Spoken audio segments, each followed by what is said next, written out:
Okay, my friends, let's check the square of one of the corners of our room. This is one way you can do it. There's other ways too. We'll talk about that later.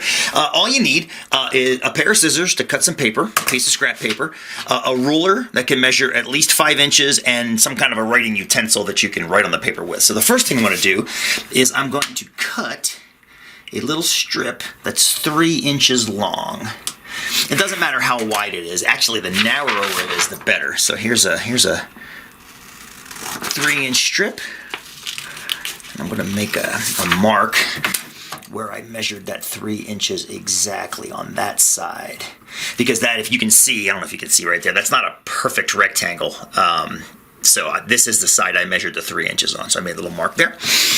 Okay, I'm going to pick another straight side of the paper and measure 4 inches. So I gotta go to this side. 1, 2, 3, 4. Okay, so I put 4 inches here.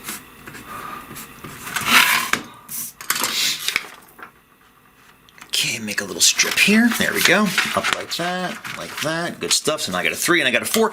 And then I'm going to take one last edge that I haven't cut yet and make that 5 inches.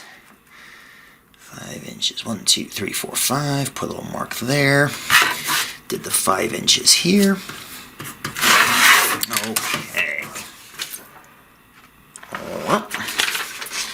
And then down here. And I'm going to make this one, I guess, a little bit narrower. They could all be, the narrower the easier, I suppose. We'll find out in a second. So here, I'm going to trim these down too. So now what you've effectively got are 3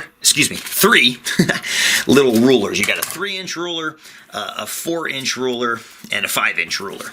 And we're going to see how to put those together to check the square in a room. And I think I'll go, my office has a bunch of hidden corners, so I'll go next door.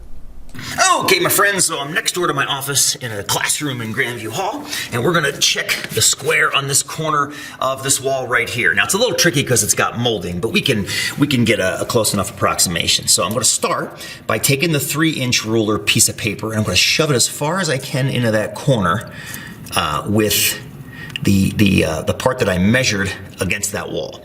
Then I'm going to take the 4-inch piece and I'm going to overlap it on the 3-inch piece and also shove it back as far as I can into that corner. Sorry about the shaky camera. I don't have my tripod today, so I'm kind of making do here.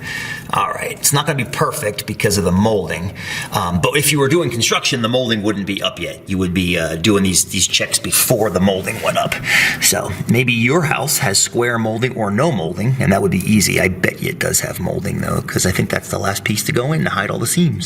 All right, so that's pretty good. That's pretty good right there. I've got the corners now. Now here's how you check the square. You take the 5-inch piece and you put the 5-inch piece against the 4 and the 3 ends.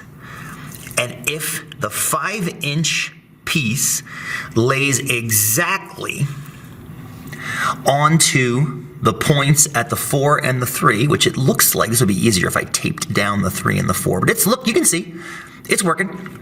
Even though it's not perfect, the 5-inch end right there is touching the end of the 3, and the 5-inch end there is touching the end of the 4. So this corner looks pretty darned square.